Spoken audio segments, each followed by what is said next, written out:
रामकृष्ण हरी माऊली. ज्ञानेश्वरीतील अध्याय 4 ओवी क्रमांक 50 पासून. यदा यदा हि धर्मस्य ग्लानिर्भवति भारता अभ्युत्थानम् अधर्मस्य तदात्मानं सृजाम्यहम् परित्राणाय साधूनां विनाशाय च दुष्कृतां धर्मसंस्थापनार्थाय संभवामी युगे युगे. भगवंत म्हणतात, धर्म म्हणून जेवढे आहे त्यांचे मी युगायुगांचे ठाई रक्षण करावे असा क्रम अगदी मुळापासून चालत आलेला आहे. म्हणून ज्या ज्या वेळी अधर्माने धर्माचा नाश होतो त्या त्यावेळी मी आपला जन्मरहितपणा बाजूला ठेवतो व निराकारपणाची आठवणही धरत नाही. त्यावेळी भक्तांच्या कैवाराने देह धारण करून अवतार घेतो आणि मग अज्ञानरूप अंधारास गिळून टाकतो. अधर्माची मर्यादा तोडतो, दोषांनी केलेल्या सनदा फोडून टाकतो. जे साधू आहे त्यांच्याकडून सुखाचे ध्वज उभारवितो, दैत्यांच्या अधर्मीयांच्या कुळांचा नाश करतो. साधूंना योग्य मान देववितो आणि धर्म व नीती यांची ओटी भरतो.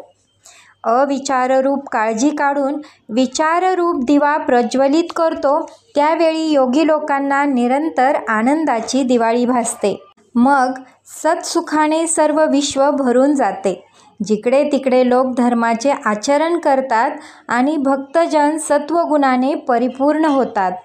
अर्जुना, ज्यावेळी माझा अवतार प्रकट होतो त्यावेळी पापांचे पर्वत नाहीसे होतात, पुण्याचा उदय होतो. अशा कामाकरता मी युगायुगांचे ठाई अवतार धारण करतो. परंतु असे जो ओळखतो तोच जगात विचारवान होय. माझे अजत्व कायम असून जन्म घेणे व अकर्तृत्व कायम असून कर्म करणे असे जे माझे निर्विकार स्वरूप, ते जो निशंक जाणतो तोच परममुक्त होय. असे जाणणारा देहाच्या संबंधाने जरी चालतो असा दिसला तरी तो चालत नाही आणि त्याने देह धारण केला तरी तो देहभावाने आकळीला जात नाही. मग मेल्यावर माझ्या स्वरूपात येऊन मिळतो. एरवी मागील व पुढील गोष्टीचा जो शोक करत नाही आणि जे वासना रहित असतात ते कोणत्याही वेळेस क्रोधाच्या मार्गाला जात नाही. जे विषयप्रीती रहित आहेत, जे नेहमी माझ्या स्वरूपाच्या प्राप्तीमुळे आपल्यास धन्य मानतात आणि माझ्याच सेवेमुळे जे वाचले आहे किंवा जे ज्ञानाच्या बोधाने संतोष पावतात, जे तपाच्या तेजाच्या राशी किंवा ज्ञानाचे घरच अथवा जे तीर्थालाही पवित्र करणारे तीर्थरूप आहेत, ते माझ्या स्वरूपात सहज येऊन मिळतात आणि मद्रूप होतात. त्यांच्यात व माझ्यात भिन्न भाव नसतो.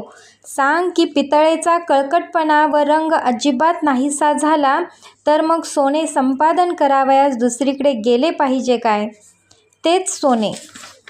त्याचप्रमाणे जे यमनियमादी अष्टांग योगात पारंगत होऊन तपाने व ज्ञानाने शुद्ध झाले आहेत ते मद्रूप झाले, त्याविषयी संशय कशाला पाहिजे? सहज पाहिले तर ते ज्या ज्या भावाने मला भजतात त्या त्या भावाने मीही त्यांना तसाच भजतो. हे पहा, मनुष्य मात्राची स्वभावताच माझे भजन करण्याकडे प्रवृत्ती आहेच. परंतु अज्ञानामुळे म्हणजे आपण परमात्मरूपच आहोत हे न समजल्यामुळे बुद्धीचे ठिकाणी भेद उत्पन्न होऊन मी जो एक आहे त्या माझे ठिकाणी ते अनेकत्व कल्पितात. म्हणून सर्व भूतमात्रांशी अभिन्न असता माझ्या ठिकाणी भेद कल्पितात. मी नामरहित असून मला अनेक नावे देतात आणि ज्या ज्या विषयी चर्चा करता येणे शक्य नाही असा मला कोणी देव कोणी देवी असे म्हणतात. आपापल्या बुद्धीप्रमाणे जो मी नेहमी सर्व ठिकाणी सारखा आहे त्या माझ्या ठिकाणी ते भ्रमाने वाईट चांगला असे भेद मानतात. मग मनात नाना हेतू धारण करून अनेक देव मानून त्यांची अनुरूप उपचारांनी उपासना करतात. या उपासनेत त्यांचे जे इच्छित असते ते त्यांना तसेच प्राप्त होते, परंतु ते सर्व त्यांच्या उपासनेचेच फळ आहे असे तू निश्चयाने समज. खरोखर पाहता देणारा किंवा घेणारा कर्माशिवाय निसंशय दुसरा कोणी नसून या मनुष्यलोकी कर्मापासूनच फलप्राप्ती होते. जसे जमिनीत जे धान्य पेरावे तेच उत्पन्न होते किंवा आरशात जे पाहावे तेच दृष्टीस पडते.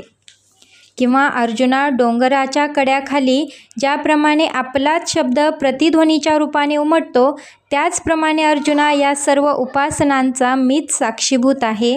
या उपासनेत ज्याची त्याची भावना फलद्रूप होते. आता याचप्रमाणे हे जे 4 वर्ण आहेत तेही गुण आणि कर्म यांच्या विभागाने मीच उत्पन्न केले आहेत असे तू समज. आणि त्या 4ही वर्णाच्या कर्मांची आपापल्या प्रकृती धर्माने आणि गुणांच्या तारतम्याने व्यवस्था केली आहे. अर्जुना, हे सर्व लोक एकच असून चतुर्वर्णात्मक झाले. गुण आणि कर्म यांच्या योगाने त्यांच्या 4 वर्णाची व्यवस्था सहज झाली. गुणकर्मानुरूपच वर्णभेदाची व्यवस्था झाली आहे. म्हणून पार्था, या वर्णभेदाच्या स्थापनेचा मी मुळीच करता नाही.